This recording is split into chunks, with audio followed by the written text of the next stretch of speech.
Hello बच्चों, क्या हाल चाल? एकदम बढ़िया। तो बच्चों, आज की इस क्लास में हम डिस्कस करेंगे इलेक्ट्रिक चार्ज एंड फील्ड का इंपॉर्टेंट डेरिवेशन। ये इंपॉर्टेंट डेरिवेशन सीरीज है, इसमें सारे चैप्टर के आपको इंपॉर्टेंट डेरिवेशन मिलेंगे और उनका पीडीएफ भी आपको मिलेगा। इस क्लास में हम फर्स्ट चैप्टर का मोस्ट इंपॉर्टेंट क्वेश्चन डिस्कस करने जा रहे हैं, electric field due to dipole its axial position. तो बिना देरी करते हुए इसको देखिएगा और रिविजन हो जाएगा आपका जबरदस्त तरीके से। ओके, चलिए। और आप कमेंट करके जरूर बताइएगा कि आपको किस चैप्टर की डेरिवेशन चाहिए इंपॉर्टेंट, जो आपको नहीं आती है। ठीक है, हम सारी कराएंगे। पहले इसको देखिए बेटा, जहां पर ए बी एक इलेक्ट्रिक डाइपोल है जिसके चार्जेस है -q एंड +q।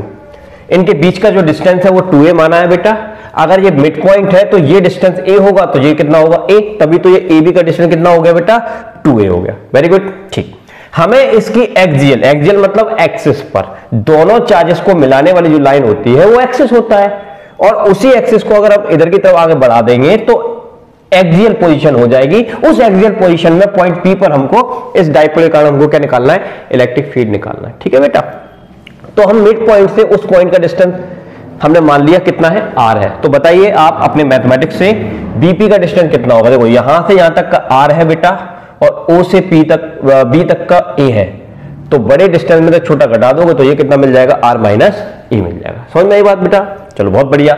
P से O तक का डिस्टेंस r है और O से A तक का a है, तो EP का डिस्टेंस कितना हो जाएगा? r प्लस a हो जाएगा। ठीक है, इस डेरिवेशन को करने के लिए केवल आपको एक ही फॉर्मूला याद कर लेना है, वो है इलेक्ट्रिक फील्ड का ड्यू टू पॉइंट चार्ज। वो फॉर्मूला होता है 1/4πε0 q अपॉन बेटा r² होता है। बस अब आप करना स्टार्ट करिए। तो चलिए स्टार्ट करते हैं। Due to +q charge, due to +q charge. तो +q चार्ज का हम इलेक्ट्रिक फील्ड निकालेंगे बेटा।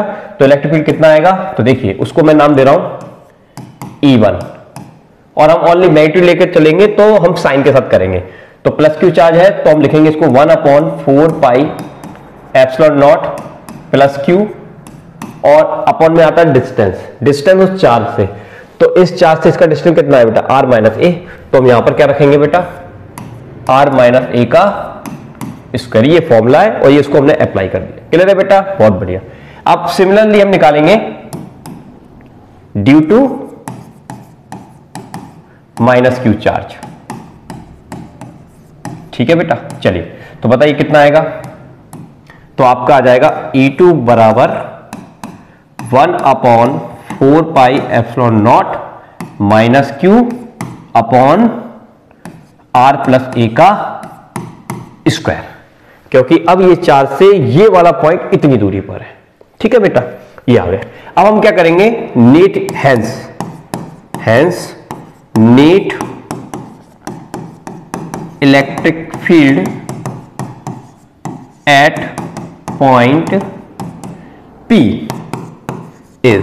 तो अब नेट निकालेंगे, यानी कि रिजल्टेंट निकालेंगे। तो हम क्या कर देंगे? दोनों को ऐड कर देंगे। E1 प्लस क्या कर देंगे बेटा? E2 कर देंगे। अब बस अब एक छोटा सा काम रह गया है, थोड़ी सी मैथमेटिकल कैलकुलेशन है। आइए देखिए जल्दी से। E1 की वैल्यू कितनी दी है बेटा हमको? बताइए। E1 की वैल्यू दी है बेटा हमको, ये दी है। तो q upon 4πε0 r minus a का स्क्वायर होल स्क्वायर। ठीक है बेटा। E2 की वैल्यू कितनी है? देखो, माइनस का है ये। तो देखिए, ये प्लस है, ये माइनस का, तो प्लस माइनस माइनस होता है, तो मैंने ये लिख दिया q upon 4πε0 r plus a का होल स्क्वायर। सही है बेटा। अब इसमें से जो भी कॉमन आ रहा है उसको हम कॉमन निकालेंगे। यहां पर देखिए क्या कॉमन आ रहा है इसमें से? तो इसमें से कॉमन निकल के आ रहा है q अपॉन 4πε0 कॉमन आ रहा है बेटा। अंदर बचेगा आपका 1/r माइनस a का स्क्वायर, और माइनस बचेगा 1 + r + a का होल स्क्वायर। ठीक है बेटा। अब इसका क्रॉस मल्टीप्लाई करेंगे हम। क्या करेंगे? Cross multiply. तो देखिए, क्रॉस मल्टीप्लाई करते हैं। इसका इधर करेंगे तो r + a का स्क्वायर हो जाएगा बेटा। इसका इधर करेंगे तो r माइनस a का होल स्क्वायर हो जाएगा, और इनका आमने सामने करेंगे तो ये आपका फॉर्मूला बन रहा है। एक बार माइनस में, एक बार प्लस में क्या होता है? r² a², और बाहर ब्रैकेट पे स्क्वायर तो बाहर लगा दीजिए। ठीक है बेटा। चलिए अगली स्लाइड पे हम इसको सॉल्व करते हैं। तो आपका जो रिजल्टेंट इलेक्ट्रिक फील्ड आएगा वो कितना आएगा? q अपॉन 4πε0, और अंदर चल रहा है, देखो ये एक बार प्लस का स्क्वायर माइनस एक बार माइनस का स्क्वायर, इसको हम बोलते हैं 4RA, मतलब ये फॉर्मूला होता है मैथमेटिक्स। आप चाहे तो इसका स्क्वायर खोल के सॉल्व करेंगे तब भी उतना ही आएगा। चलिए नीचे क्या बचा, आर स्क्वायर माइनस ए स्क्वायर का होल स्क्वायर, सही है बेटा।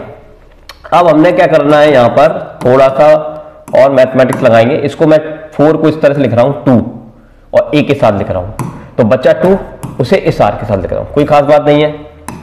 4 pi epsilon naught are square A square का पावर होल स्क्वायर, ठीक है बेटा।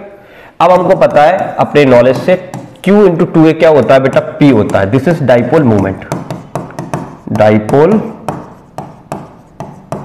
मूवमेंट। तो कितना आ जाएगा, yes 2PR divided by 4 pi epsilon naught are square minus A square का power whole square. This is our answer final. ये आपका फाइनल आंसर आ गया, ठीक है। कुछ खास था इसमें, बिल्कुल इजी क्वेश्चन था और ये बहुत इंपॉर्टेंट है, बोर्ड के एग्जाम के लिए बहुत इंपॉर्टेंट है। यूनिट होती है न्यूटन पर कूलम। ओके, एक छोटी सी चीज और, if R much greater than small a then a square is neglected. तो ये हम छोटे डाइपोल के लिए कर रहे हैं। तो अगर हम a स्क्वायर को नेग्लेक्ट कर देंगे तो r का पावर कितना हो जाएगा, 4 हो जाएगा, ऊपर वाले r से वो कैंसिल हो जाएगा।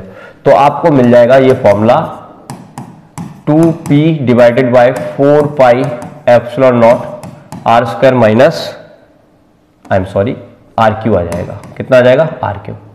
ये एक और फॉर्मूला आपको मिल गया, ठीक है। ये छोटे डाइपोल के लिए है, ये बड़े डाइपोल के लिए है। ओके बेटा, चलिए, और इन पर आपके न्यूमेरिकल आते हैं तो आप इजीली इनसे कर भी सकते हैं। एक चीज और बता देते हैं कि यहां पर इलेक्ट्रिक डाइपोल के कारण जो रिजल्टेंट इलेक्ट्रिक फील्ड होता है वो डिस्टेंस के क्यू के इनवर्सली प्रोपोर्शनेट होता है। ये आपके ऑब्जेक्टिव में भी काम में है। इस वीडियो में इतना ही। अब नेक्स्ट क्लास में नेक्स्ट डेरिवेशन में लेके आऊंगा। Thank you.